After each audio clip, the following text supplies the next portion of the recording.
This video is sponsored by Full Moon Features. If you love horror collectibles, make sure to check out Full Moon's Tiny Terrors. Stick around for more information at the end of the video, or go to the website in the link below. Good evening, campers, dreamers, and babysitters. And yes, we're continuing on with our coverage of Fantastic Fest 2023 with a little film that we got to see a little earlier than some of the others. This was one that one of the first screeners we got. And you know, this was something that I didn't know anything about it. Again, and that's going to be probably a continuous trend throughout this. There's going to be ones we've talked about on Sunday Scaries. There's going to be ones like this, completely blind, completely nothing out there that you can really look up other than an IMDb page. And yeah, just to really hop into this, I gotta say, last stop in Yuma County, I was completely blindsided by just how awesome this movie is. I'll tell you, slightly concerning because we're starting off this strong. I hope the momentum continues, to be honest, because like you, hadn't heard of this film, didn't know anything about it, didn't watch anything, didn't look anything up hopping into this. We had a brief conversation. You saw it before I did, and I'll say you probably undersold it, not to get my expectations too high. But man, going into this, I'll say within probably the first 10-15 minutes, when you're understanding the concept, you're just seeing these vibrant visuals, I was hooked. Yeah, no, it's definitely, I mean, there's a lot of things to love about this. And, you know, for our horror, comers who are here to check out horror content, yes, Fantastic Fest is a horror festival, but it's also more or less a genre festival. So this isn't necessarily horror at all. It's more just a crime thriller. And, you know, I'm going to call this one very Coen Brothers-esque. I think that it really falls in line with a lot of their sensibilities. You've got a lot of characters in play here who are all played by these wonderful character actors. There's recognizable faces throughout this entire cast. And just to get into a couple of those, I mean, obviously the big one, if you've looked into anything or you don't know, this is essentially, I don't necessarily know if you want to say starring, because everybody kind of gets a little piece of the action here, but it's Jim Cummings, who, you know, we've known from The Wolf of Snow Hollow, Thunder Road, as well as he showed up in Halloween Kills, which, that's a great little cameo. I'm sure there's a ton of you who have no idea who this guy is, but I remember sitting in the theater and being like, holy shit, that's Jim Cummings. And just thinking, oh man, I cannot wait for Luke to see that. Because Luke, do you want to kind of get into your little love-hate relationship with Jim Cummings a little bit? Yeah. I mean, I'm not gonna touch on it too deep, but I started with Wolf of Snow Hollow. I hadn't seen any of his previous work. You recommended that to me. I think you ended up was it a blind purchase for you, I believe, just because it had come out to Werewolf Property. Yes, Werewolf Property. I'm gonna buy it on digital, or you're gonna buy it on digital, and we're gonna watch it. So. Yeah, 100%. And then, so I watched that, and for me, I think he's got a very specific kind of performance. That for me is just something a little bit more distracting, I think, than some folks out there. A lot of people really do enjoy his performances. Sometimes, most of the time, I find his performance is a little awkward, and maybe the dial's turned up a little too much for me. So a lot of his performances end up being a little more distracting. For me, he was distracting in Halloween Kills. I think his line delivery for me didn't really work. Especially there's one particular point in there that I felt like, where you can feel someone acting. So I wasn't really sure what to think of this one. Knowing his role in this and how much he was featured, I didn't know if it was going to be distracting. But I'll say with this one, I think the dynamic in this film, as well as the stellar writing, I think really kind of encapsulates the potential Jim Cummings has when he kind of dials back a little bit more and can kind of give a little bit more of a muted performance and kind of work your way up to almost not necessarily exaggerate, but kind of starting to show a little more feeling. Yeah, and I mean, I gotta say, I do enjoy Jim Cummings. I like his work a lot. It's one of those things where it is I wouldn't necessarily call it the great debate between me and Luke. There have been several topics that we differ on, which is rare for us. I mean, we're pretty much, good buddies, and that's why we have this podcast, of course. But, there are those once in a while. And I like Jim Cummings, but I totally respect Luke's opinion on his performances in the past. But I was thrilled to hear that he had enjoyed his performance here, because yeah, I think this is stellar. I really think that of all the work that I've seen of his, this is one of his best as far as an actor goes. You know, I think he's a great director as well. But this, for acting, I think that he is primed in this role. I think that he's just pulled back enough from those Jim Cummings isms. And, you know, he's just primed enough with the other wonderful actors we have on screen here, with people like Richard Brake, who, I mean, a lot of you guys will be familiar with him from things like Game of Thrones. And of course, he has worked a lot with Rob Zombie. You know, I enjoy Richard Brake a lot. He's got this kind of look to him that, you know, he can just be like a greasy, grimy bastard. But like the role he's playing here is one of those things where it's like, yeah, he's not a good guy, but like he is formidable. He is calculated. He is really trying to, you know, think ahead on these situations. And I think that he plays beautifully opposed all of our other cast members, especially Jocelin Donahue, who, you know, she's, I don't want to spoil necessarily her role, but she's also in this, and she's wonderful. She really commands the scenery in a lot of the scenes that she's in.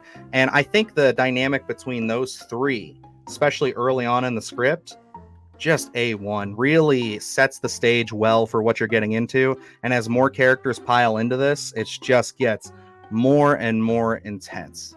Yeah, and we have a lot of players in the game here. This is something where we kind of keep piling on and piling on. And one of the things Dylan mentioned to me in our conversation prior to me watching it, he said, you know, kind of think Bad Times at the El Royale. And, you know, I instantly got those vibes and what he was trying to explain to me as soon as we get into this film, because we kind of keep adding characters in. There's so many moving parts. And with that, there comes, you know, are you going to be able to kind of give all these characters that shining light a little bit?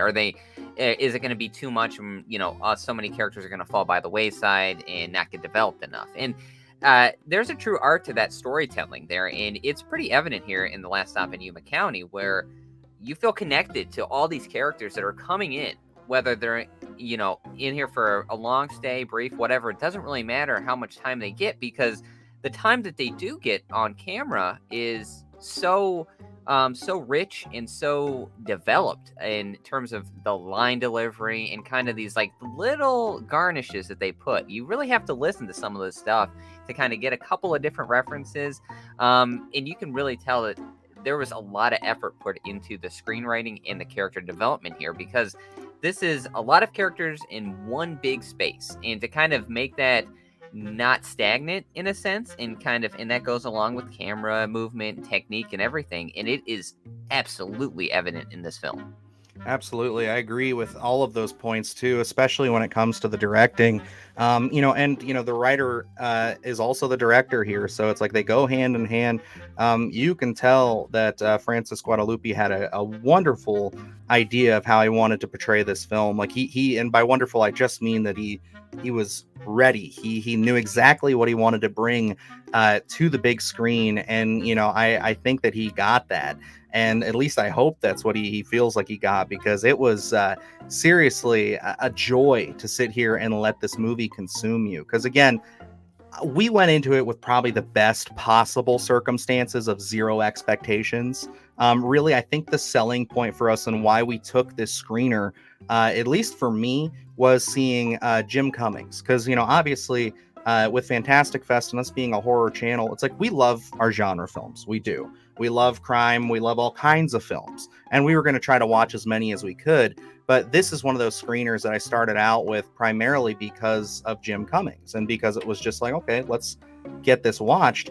And yeah, I mean, it's seriously blew me away with just how well crafted and executed all of this is. And I gotta say, I really put this on this film as being just one of those rare 70s-esque crime thrillers that, you know, we get every few years. Like a Bad Times at the El Royale is a great example. I mean, I know that's divisive for some people, But I think that movie is excellent in and of itself. They really are confident in the way they weave their characters and they weave their story. And this, I would say, is on a much smaller scale than Bad Times, but it's one of those things where you can sense the heart on this film's sleeve from frame one to the final frame. And, you can sense the passion in each line of dialogue is purposeful. There are little pieces of dialogue exchange that, to the characters, it could just be a quick little passing of the torch. To us, you know exactly what stakes that sets up. I think of one moment in particular, and you will lose your mind. I mean, I know I'm praising this a lot, but like, I really enjoyed this movie.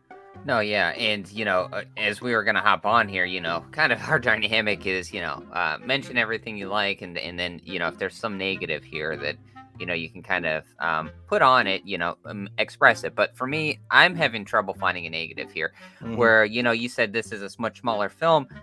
Looking at the technique, and again going back to that writing style, the use of the characters, even the casting, this may be budget-wise a small film, but it doesn't feel that way. It feels like this can go up against any heavy hitter that I've watched this year because of the story and the technique that is used here. There is so much craftsmanship put into this film.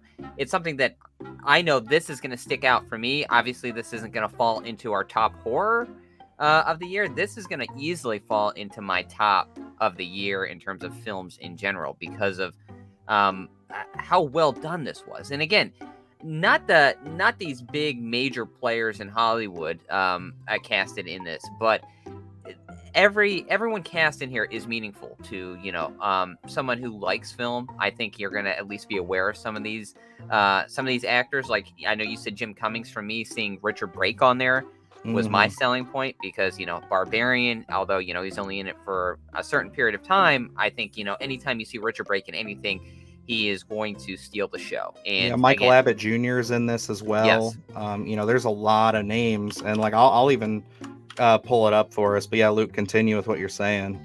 One of the fun faces to see in this is Faizon Love. We both mentioned this. If you don't know the name, once you see the face, you're instantly gonna know who he is. He's been in a lot of different films, and the way they use him in this is just perfect. Again, I know there is just so much deep-rooted character in all these players in here that it's just great to see. I mean, the dynamics work so well. This is a well-oiled machine of a film, to be honest. Like, if you want to look at a blueprint on a how to make a film, how to make the most out of your budget, out of the scenery, out of the actors you've cast, Last Stop in Yuma County is your blueprint. Absolutely. And yeah, guys, I definitely recommend checking out Last Stop in Yuma County when this is released. As of right now, it is having its theatrical feature debut at Fantastic Fest this Saturday at 6 p.m. Pacific Standard Time, I should specify. So this is one of those things where we don't know when this is going to get distributed to the public. This is kind of one of the perks of attending a festival like this. But yeah, I will definitely keep up with it. I did get to sit down and speak with the director after we got to talk about this and watch it. So I have about a 10-minute interview with him coming out very soon after this review is posted. And yeah, I think that you can really see a lot of that shine through. There's a lot of questions I got to ask him just about the technique and putting this film together. But then there's a lot of stuff I asked him that you won't see in the interview that hopefully once we get closer to this film actually releasing, whether it's on VOD or in theaters, I hope it gets a theatrical release. We're going to try to have him back on and have a more nuanced discussion, get Luke involved. And, we're going to sit there and pick his brain for at least an hour. Yeah, absolutely. And, after watching The Last Stop in Yuma County, this is an, highest recommend that you can get here from me. This is if it's a theatrical release, go to the theater to see it. Then you go buy the Blu-ray, and you know what? You go buy that digital too, so you can just flip it on. Because this is a film that 100% should be supported for all the actors, filmmakers, all the creatives involved. I can't speak highly enough of this film. Absolutely, and it does already have the director already has another film in the works. He was able to let me know about that. So definitely, if you are finding this review, months, maybe a year after we posted it, and you're just checking it out before you watch the film, hopefully we've got more news on that, because yeah, I think there is a bright spot for writer director Francis Guadalupe. So alrighty, guys, that's going to wrap us up here for our review of Last Stop in Yuma County. Let us know if this sounds interesting to you. Let us know if there's anything else from Fantastic Fest that's blowing your mind right now. And yeah, if there's any other films that we could recommend right now, I mean, to the general public, I mean, there's a lot of great stuff still on streaming, still on theaters. Check out our film list below. We've been reviewing things like crazy. So yeah, I mean, other than that, guys, we are working with Full Moon Features to talk about Tiny Terrors. So we will have a link pop up on the screen. Definitely check that out. Hit that subscribe button with them. Just type in your email, and you will get constant updates on when those things are dropping next month. And yeah, that's going to be a lot of fun. So lots of fun to be had, lots more coming. So stay tuned. Got a lot of cool things on the horizon here for Fantastic Fest. So all right, I guess that wraps us up. So until next time, I am Dylan Newell. And I'm Luke Janesco. And remember, stay scared.